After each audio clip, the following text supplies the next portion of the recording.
सरदार teacher से, sir ये बताओ आपके चेहरे पर एब्सेंट का क्या मतलब है। टीचर, ये मतलब होता है कि कोई शख्स गायब है। सरदार, तो क्या मेरी माँ ने सही जवाब दिया है। सरदार, तुम्हारे वालिद साहब गायब हैं। सरदार, अगर आपका मोबाइल गुम हो जाए तो जिंदगी की कोई बात नहीं, लेकिन अगर चाय का कप गुम हो जाए तो सड़कों को जलाने का खदशा होता है।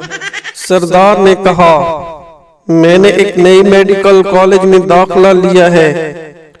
पठान, वाह, किस कॉलेज में। सरदार, बायोटेक कॉलेज।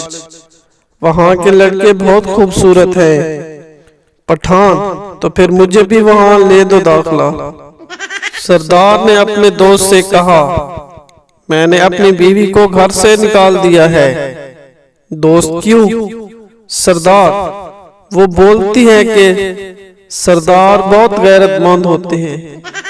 लंदन की एक बस में लड़कियां सवार हो रही थीं। जब बस भर गई तो एक सरदार सवार होने लगा।